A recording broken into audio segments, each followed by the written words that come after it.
wonderful to see all you lovely faces. My name is Lizzie Matusov, and my goal today is to make you walk away thinking a little bit differently about what drives the highest performing engineering teams. But first, I think we should probably talk about my background for a second. So when I was at Red Hat, I had a pretty interesting job. I was a software engineer, but I worked in our consulting arm, which basically meant every 6 or so months, I would get together with a new group of engineers, and we would have a product that we were working to deliver. We would go through the forming, storming, norming, and performing process as we figured out what were the processes that worked best for us to deliver our products over the finish line. And we would do really great work. And then, 6 months later, we would deliver our product, completely disband, and start again with a new team. And in running that process as many times as I did, I came to understand that social dynamics, they were driving our performance quite a bit. And as I continued on in my career, I realized that those social drivers were critical towards understanding the performance of our engineering teams. But to take a step back for a second, it's actually no surprise that social drivers impact how we work in general. We're human beings, and that means by nature, we're quite social, right? And social interactions really govern how we see the world. So it's no surprise to know that those social drivers also impact how we perform in situations like at work. And one of my favorite examples away from the engineering world of just how important social drivers is through the bear. So some of you maybe have seen this show, but in case you haven't, it's a show about a restaurant that goes through this transformation from a casual diner to a high-end restaurant. And in one of the most famous scenes of the recent season, it's one of the first nights of operation of this high-end restaurant, and things are really moving. It's a very high-stakes night. From the front of house, guests are being served these fantastic, high-quality dishes in a dimly lit setting, and it's really a great experience. From the back of house, the tension is starting to build with the people that work as the chefs. They're supposed to be working together as a team, and they're delivering good work, but the social dynamics between them is a little bit tense. And there's, pressure is growing, and as it mounts and mounts and mounts over the course of the night, things start to amplify, and finally, the head chef gets locked in a freezer, is getting screamed at by his teammate from the other side, and is then left there for the rest of the night. Not how you want things to go on a team, I'd venture to say, but it's actually a really important lesson here because without knowing the social drivers that impact a team, we don't know how our team is going to perform under different circumstances. Those chefs, as an example, were incredible at their work, and they were outputting high-quality products, but this was a volatile situation because of their social dynamics, and it could really impact the performance of the restaurant. That same principle applies to engineering teams. I could show you a graph of speed versus quality, and you could look at this and say, hey, this is an engineering team that's pretty performant, right? On the left-hand side, you've got velocity, which is steadily improving over time, and on the right-hand side, you have quality metrics like change failure rate, which is telling you that the team is deploying regularly with minimal impacts to production and their builds. And this would be what we would call an elite performing team. But if I showed you these graphs, you'd suddenly think a little bit differently about this team. This is a team that has ever-decreasing psychological safety and heavily increased risk of burnout. This is a team that's on the edge of breaking. What you see on those top two graphs is not going to last if things don't change. And so you might be looking at these graphs and thinking, okay, Lizzie, that's great, but capturing and analyzing this type of data, it's not an easy feat. And to that I say, you've come to the right talk. And also, let me tell you why this is important. So we took a sample of responses from about 30 companies and asked people to tell us how often do they measure social drivers and how confident are they in their understanding of their team's productivity. So what you'll see is that the teams who measure social drivers on a quarterly or monthly basis are more likely to feel confident that they understand their team's productivity. It's not a guarantee, but what this shows us is that without doing some sort of regular measurement of the social drivers on your team, you are just not likely to feel confident in your team's productivity. So in this talk, I want to show you what matters, how to capture that data, and then the steps you can take today to get started. So here's our run of show. We're going to first introduce a framework that's called TAPS that covers the most important social dynamics that you should know to understand the performance of your engineering team. Then we're going to talk a little bit about the measurement, so we'll get into the who and the how. And third, we'll talk about how to get started. But before we get into those dimensions, I want to set the scene for a second.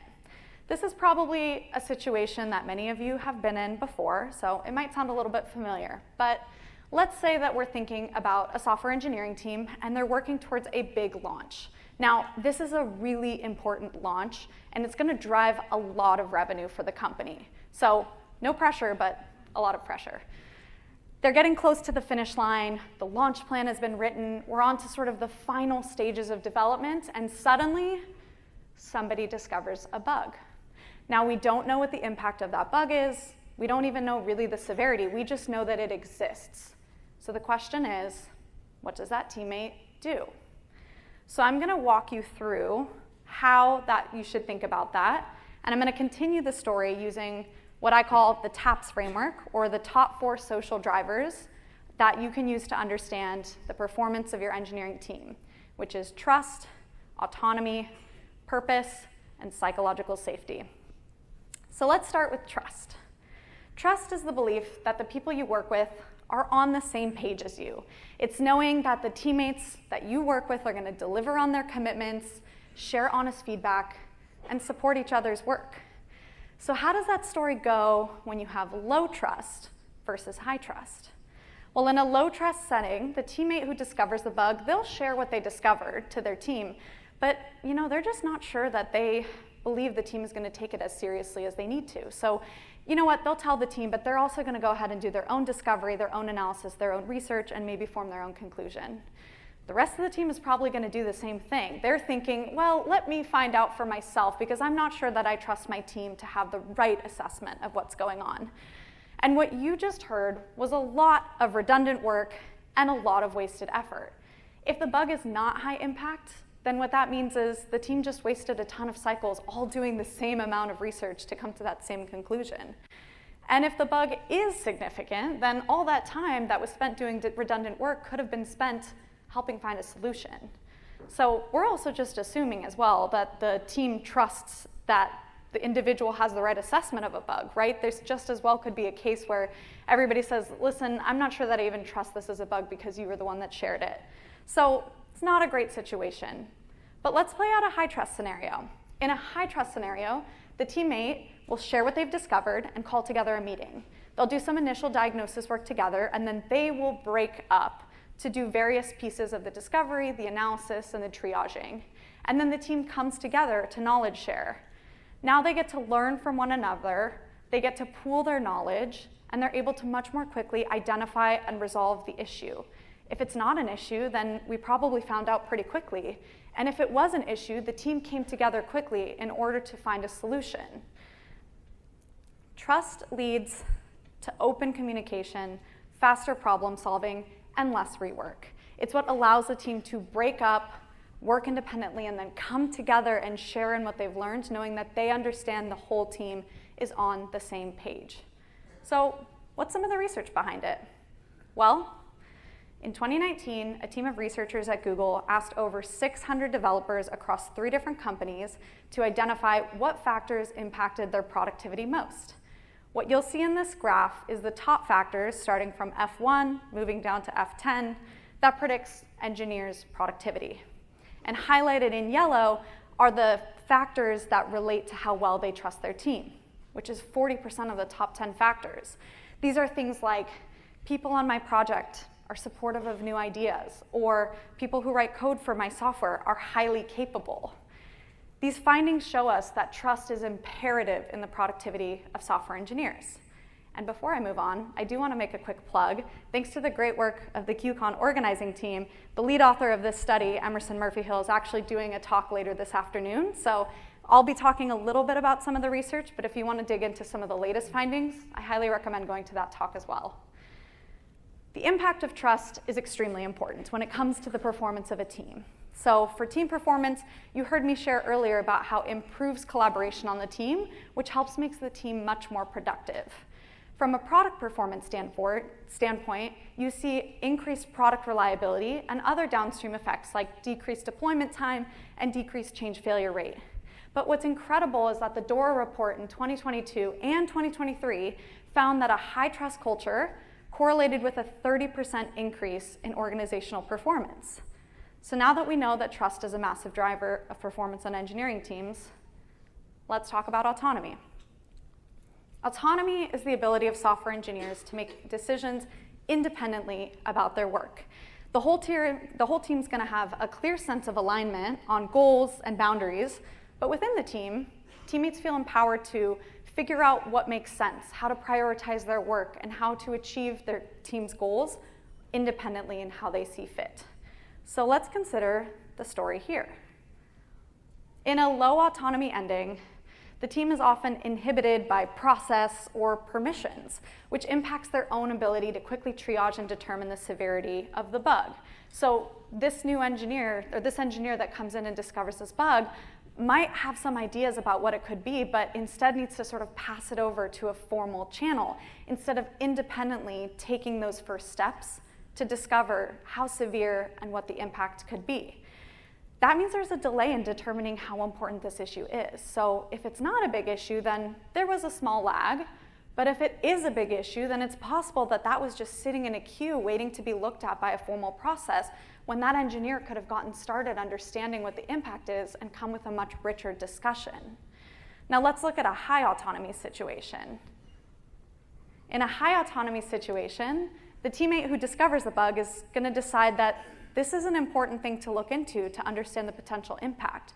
And they'll probably prioritize it over another task that they're doing because they think that the impact could be big. And what happens is, if this is not an issue, then they just saved the team from spinning their wheels over something that wasn't a concern. But if it is a big issue, then they're going to come into the conversation with a lot more information about the impact, the severity, and what they should do next, which allows the team to move much faster.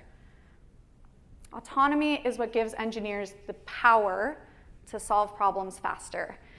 As engineers, one of our strongest skills is in our ability to solve problems, and autonomy is really the foundation that allows us to do our best work. So let's talk about the research. I first want to bring back this study that we just talked about before. And you remember how I told you that 40% of the top 10 factors related to trust? Well, another 30% of them relate to autonomy. So things like, my job allows me to make decisions about what methods I use to complete my work, or my job allows me to use personal judgment in carrying out my work. But there's another great study that we can look at too. In 2017, researchers asked software engineers and managers to identify and rank what makes a great manager of software engineers. On the left, you'll see what's called a violin plot, which shows you the top ranked answers from top to bottom. For each attribute, you'll see the wavy line shows you the distribution of responses for engineers on top of the line and managers below the line. And then the thick horizontal lines will show you the interquartile range, and the vertical line shows you the mean. The most important thing you should take away from this, though, is that enables autonomy was number 3. But more interesting thing is that it really had the highest consensus equated from both engineers and managers on being highly important. So basically, engineers and their managers agree that autonomy is foundational for the performance of engineering teams. And the results really speak for themselves. Autonomy empowers engineering teams to increase collaboration and improve delivery cycles. In fact, high-performing teams are more than two times more likely to have high levels of autonomy than low-performing teams. Behaviors of autonomy also just lead the team to move faster, as we heard in our story above. So high autonomy teams are 1.4 times more likely to achieve high deployment frequency and lower lead time compared to people with less autonomy. And perhaps most interesting is that when you give teams a shared goal and the teammates have the space to choose their way of aligning with that goal, it actually builds strategic alignment. You're giving people the space to say, this is the goal, and how you help us get there is your own way.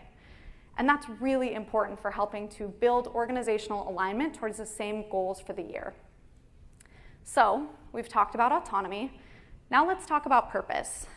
I'm sure we've all felt the contrast of going from a place where you're just clocking in and clocking out and like it's a 9 to 5 and we'd like to be done with the day, to a team and a company where you feel like what you're doing really matters. That feeling is purpose.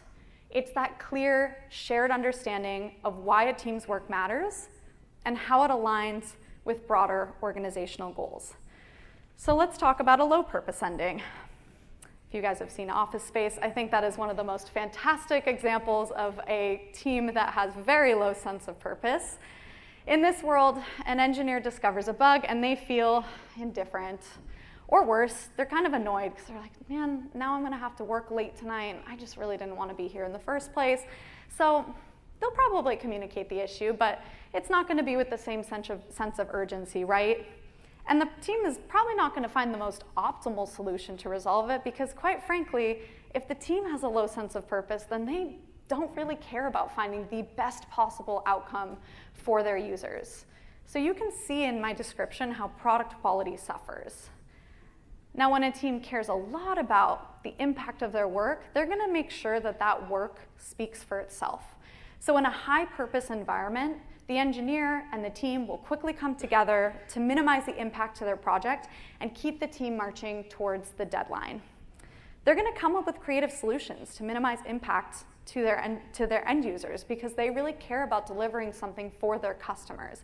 They're going to thoroughly report, advocate clearly, and resolve effectively, again, because they care. So purpose matters because it aligns engineers' work to the customers that they serve. And there's actually some really interesting research about this. This is actually from this year. The 2024 DOOR report found that with high user centricity, delivery throughput did not correlate with product performance. So let me take a step back and talk about what that means. First off, I've talked about the DOOR report a couple of times, but I realized I didn't level set what it is. The context is the DOOR report is a study that's performed by the DevOps Research Assessment Group at Google, where they collect data from over 30,000 engineering leaders across the world, and then they use that to understand what are the drivers and signals of high-performing engineering teams. And this year, what they found is that actually, in teams with higher user centricity, which means higher alignment to their users, delivery throughput, or how fast features get delivered, actually doesn't correlate with product performance. This means that even if you deliver at half the throughput, it doesn't necessarily mean that your product is going to be better as long as you have high user centricity. That doesn't intuitively make sense, right? Because we know that rapidly delivering features to your customers usually builds better products, right? Why does that happen? Well, in the words of the researchers, there's no longer a disconnect between the software that's developed and the world that it lives. The researchers believe that it's because when a team feels a sense of purpose towards their work and the users that they serve, they're always going to be pointed in the right direction of delivering value. Purpose matters. It's what makes teams perform better, it makes them excited about their work, and it improves both their collaboration and their job satisfaction. It's what improves both the stability, the reliability, and the performance of the product. And then from an organizational standpoint, it's what keeps the organization together and reduces attrition. Teams want to work on products that they believe really matter. Finally, I want to talk about psychological safety. Now, this is something that I'm sure many of you in the room have heard of before, but I want to take a second to talk a little bit about what it is as well as what it isn't, because it's a word that gets thrown out quite a bit, and I want to make sure that we're clear on what it means. So, what is psychological safety? It's the belief that a teammate can take interpersonal risks without fear of negative consequences. So things like speaking up, asking a question, admitting that something went wrong. It's what allows team members to do that in an environment where they feel safe and comfortable doing that. But there are some really important nuances here that I just want to make sure that we get right. So let's talk about what it's not. Dr. Amy Edmondson, a Harvard professor who really brought this term into mainstream popularity, once said, "This term implies to people a sense of coziness, that we're all just going to be nice to each other." And that's not what it's really about. What it is about is candor. It's about being direct, taking risks and being willing to say, I screwed that up. So it's a common and very misguided understanding of the team when people say things like psychological safety is comfort or that it's a soft type of team. So let me walk through how it manifests on teams. I'm going to continue our story here so that way you can really see how it would play out. And an important additional factor I want you to consider is accountability, because the way psychological safety manifests depends on how much accountability is present on the team. So let's say we've got a team, this team that we're talking about has both low psychological safety and a low sense of accountability. This is what we would call the apathy zone. There aren't really repercussions for mistakes. Teams don't really have that much support. And what happens is people actually struggle to care about their work because they feel a little bit disengaged. It honestly sounds a lot like a low sense of purpose. And it's actually true that if you have low psychological safety and low accountability, you're also likely to have a low sense of purpose. So if the bug is identified, it's probably not going to be treated with much of a sense of urgency, but there's also not a lot of accountability in doing that, right? But let's say this team has a high sense of accountability and still low psychological safety. This is what we would call the anxiety zone. It's that fear of humiliation or punishment or blame that keeps the team from working effectively. So if you've ever experienced a situation where you want to bring something up, but you really don't want to sound stupid, or you want to mention that this bug is happening, but you don't want to out your teammate and have them get in trouble for it, that sounds a lot like this anxiety zone. So in the case of our team here, the individual who discovers it, they might try and scramble and solve it themselves, cleaning it up so that nobody else sees, mostly because they don't want to be associated with that bug. If they bring it up, they're worried it's going to be a blame game, and they don't want whoever maybe caused the bug to get in trouble either. So we're focusing a lot on who did it and why are you bringing this up, as opposed to how do we actually solve for it. And that's a huge communication failure that keeps the team from focusing on what matters, which is solving this bug before we have this launch. So now let's talk about higher psychological safety. Let's say we've got high psychological safety, but we have low accountability. This is often what people think about when they talk about psychological safety and they use it in an incorrect context. In this case, the team does work really well together. They have comfort, they know that they can take risks and speak up, but they don't really have a push to be held accountable for it, right? So they'll feel comfortable communicating that issue, and they'll triage the impact and they'll find a solution, but there's not really that sense of urgency placed on the team. So the good news here is that the team does like working together. That's always great. And they know that they can take risks. The bad news is they feel no reason, they're not compelled to take any risks. But the real magic happens when you have both high accountability and psychological safety. The team moves fast. They're focused on problems, they're focusing their problems on what to do and how to solve instead of looking back at who did this or why would you ask that. In our story, this would be the team that would work quickly to identify the impact, put out a solution, and would never put an individual to blame in the process. The team has the opportunity to learn from their experience moving forward, and they'll be compelled to do better next time from the lessons that they've learned. So these are the teams that move quickly, perform well, and learn a lot. Psychological safety is the driver behind taking calculated risks, learning quickly, iterating, and building the most innovative solutions. And for the research here, I want to talk about an extremely impactful and one of my favorite research studies on workplaces to really highlight just how critical psychological safety is.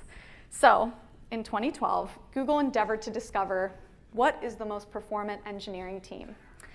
And they looked at about 180 teams internal to Google to understand why do some teams consistently perform better than others.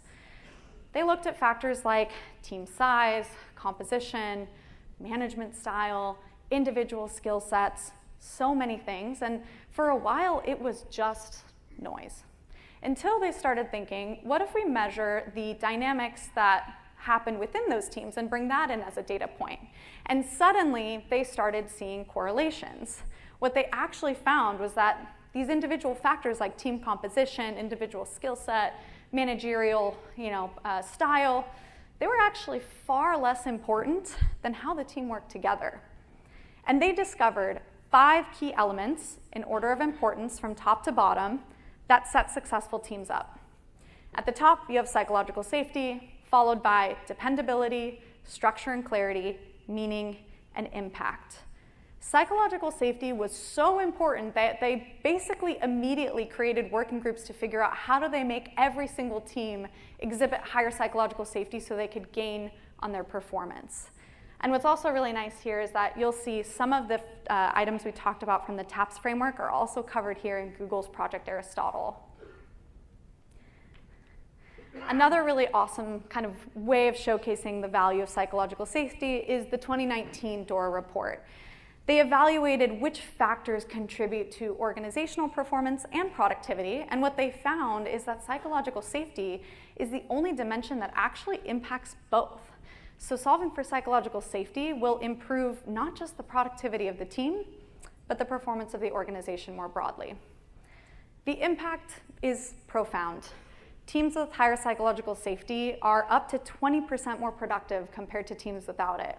On the product side, psychological safety correlates with better product performance across the board because teams feel comfortable taking risks and experimenting and trying new things, knowing that failure isn't going to be seen as a threat against their own selves. And all these benefits give the organization a huge lift in their overall performance, but also in retention. People want to work on teams where they can take risks, try new things, and do so in an environment that supports them. So, we've now covered the dimensions of the TAPS framework. I want to spend a little bit time talking about measurement, the who and the how. And then we'll talk a little bit about how we can apply it to our teams today.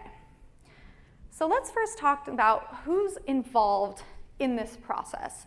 In an engineering organization, the groups that you can imagine are, of course, the engineers who are on the team, the management, and at the highest level, the executive. And, you need the team to contribute data because they're the ones on the ground experiencing and contributing to the social dynamics. And of course, giving visibility to management and executives is important for building buy-in for executing these larger projects. But I want to focus on a really key line here that is often overlooked and we should be talking about. The team should be involved in both viewing and analyzing the data. Now, this might seem obvious to some of you in the crowd, but it's actually not the status quo. And as engineers, you can probably relate to the experience of someone sending you a survey to fill out that you spend your hard-earned time on, and then you finish it and you submit it, and you never hear anything again about what happened. Does that sound like an experience some of you have had? Yeah, happens all the time. It turns out that the research overwhelmingly shows that having engineering teams see the data and contribute to the analysis of the data is what's going to lead to actual change on the team. So why is that? Well, there's 2 big reasons. One, to contribute the data, teams must trust the data. In the case of social drivers, the most powerful way to capture that data is to ask the engineers who are living that experience day to day. But if an engineer just doesn't believe that this data is actually going to be used to improve their team, well, why are they going to spend the time on it?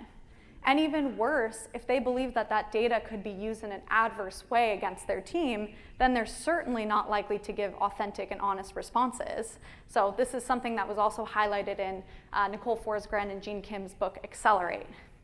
The second reason is because building alignment is what drives results.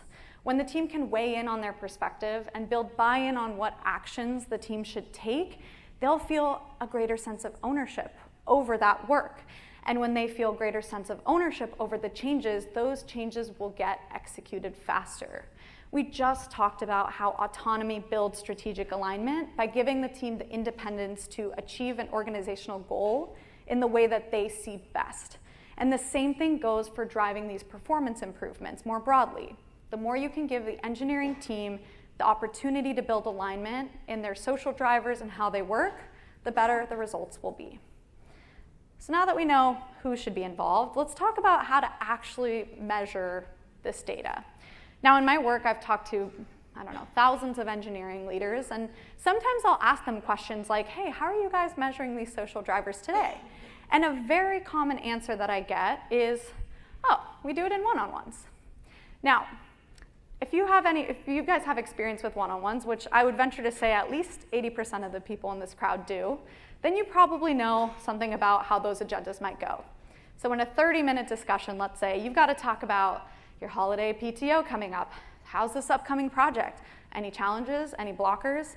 What are our priorities for Q4? And let's make sure to have that performance and career conversation so you're set up for next year. And oh my gosh, we forgot to talk about the team social drivers. Let's make sure to cover that too. Now, I don't know how long you guys have for your one-on-one conversations, but this is a lot to pack in to 30 minutes.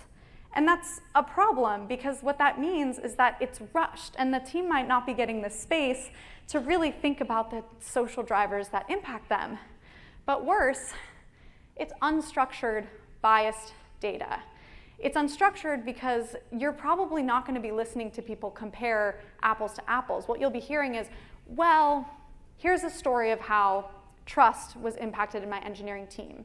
And as a manager, those stories are really important, but it's very difficult to understand how one story compares to another story as far as severity and impact.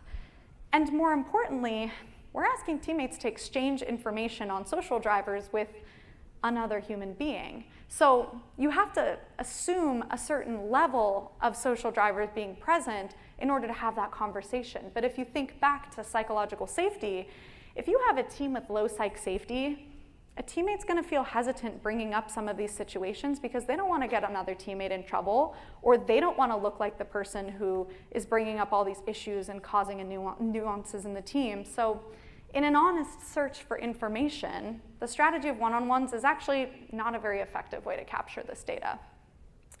The best way to measure social drivers on engineering teams is through anonymous, aggregated surveys. Now, the biggest criticism we hear is that, man, it's just so hard to set these surveys up so they're measuring the right thing and getting the right responses. And I hear you. So let's talk about how we can actually do this. So, to design a survey well, you need a few ingredients. I'm going to use trust as our, one of our TAP social dimensions here as an example. So first things first, you need to have a clear, research-backed question. This question is actually pulled from one of the research papers we talked about, so it was designed by the researchers at Microsoft in one of their productivity and performance studies. And actually, I'll share a link at the end so you guys can just get all of the TAPS questions, the questions that you would want to ask on your team, so you don't have to even worry about designing this. But one thing that I will point out is that it's a single barrel question, which means it's only asking one thing. That makes it clear and easy to map to the original dimension. The second thing is a survey scale. What you need is consistency. Here we're using a Likert scale, which is from 1 to 5, strongly disagree to strongly agree. It's easy to understand, it creates space for outlier answers, and most importantly, you can start to do statistical analysis on this data and see how the mean or the ranges change over time. And finally, and perhaps most importantly, you want to design this survey to be anonymous and also aggregate your responses to the team level over time. Social dimensions are inherently about the interactions between teammates. And so your atomic unit should really be the team, not the individuals who are responding. To reinforce this and to also keep a high trust environment, you're going to want to make this data anonymous and again, aggregated to the team level. So now that we know what the social dimensions are, we can understand how best to measure them. Let's talk about what your teams can do today to go out and start capturing this data. So to get started, you're going to want to focus on 3 key steps that I'm going to break down. First, you're going to want to build a process that's going to allow you to capture this data over time more reliably. Second, you're going to want to review the data regularly and with curiosity. We'll talk about what that means. Third, you want to drive actions and improvement and create a consistent flywheel from measurement to improvement. So, first things first, you'll want to build a process to reliably measure TAPS over time. This means that you're regularly collecting data so you can analyze how it changes over time. Now again, there's nothing wrong with starting with one-on-ones, but the benefit of moving to a survey-based structure, especially in anonymized and aggregated surveys, that you can more easily establish a process that allows you to see that change over time. So you can look at things like the range of responses. You can look at the means. You can see how this graph changes over time. And suddenly, you're getting a much better understanding of your team's psychological safety over a longer time horizon. I also recommend that you measure these dimensions at least quarterly. But I would say that if you establish a flywheel and good trust with your engineering teams, capturing this data monthly is actually going to be your best bet because it allows you to capture early signals of changes that need to be addressed, as well as crazy outliers that might be a conversation that you need to have. So, now that we've talked about how to set up that process, let's talk about how to review that data with curiosity in mind. For this, I have a few tips. When you're analyzing this data, think about changes over time over a single snapshot. So again, if there's a crazy swing, you'll want to know what happened there. But in general, you want to look at how things are trending over time, because that'll give you a better sense of how does the team actually operate in their day-to-day and the social drivers that impact them, as opposed to maybe what happened on a particular Tuesday. The second thing you want to do is ask yourself why. You know, as teams, we should kind of understand the stories of what's going on. And so if you see a giant spike upwards, that could be after a team offsite, where the team really felt like they came together and really understood each other. Or if you see things suddenly shoot down and you look and say, oh, you know, this correlates with when our deadlines got pushed up by 6 weeks and pressure really mounted. So ask yourself those questions. Think about the why. And then third, I touched on this a bit before, but don't over-index on a single data point. Particularly when you're looking at ranges, you really want to think about how are the averages or how are the team's responses changing over time instead of, again, really over-indexing on a single data point. So now the team is capturing data and they're reviewing it regularly. You can now use that data to drive meaningful improvements. For example, if you see a consistent trend of the team's sense of purpose declining, you could consider bringing your team closer to their end users. Maybe that's having them listen to some customer success conversations, or having the product team come in and do a lunch and learn where they're able to talk about this last feature that was built and how it actually impacted the users. Then those actions are going to drive changes in your team's sense of purpose. And hopefully, if you've set up a consistent form of measurement, you can see those changes over time. And now you're able to create this process of continuing to collect the data, analyzing these data, taking the right actions, and seeing change on the other side. Okay, we've covered a lot in this presentation, and I want to make sure to leave you with the most important takeaways. So if you walk away with anything, let it be these next or last few slides. First, to capture the top social drivers behind engineering team performance, use the TAPS framework. That's trust, autonomy, purpose, and psychological safety. Why do these 4 things matter? Trust is what unlocks open communication, faster problem solving, and less rework. Autonomy empowers engineers to make decisions faster and solve their problems. Purpose is what aligns engineers' work to the customers that they serve. And psychological safety enables risk-taking, honest communication, and greater innovation. So that is the TAPS framework. Now, how do you go about executing it? For the best results, engineers should have visibility into data collection and analysis. Of course, you want to make sure that management and executives are involved as well, but don't leave this line out. And the best way to measure social drivers is through anonymized, aggregated surveys.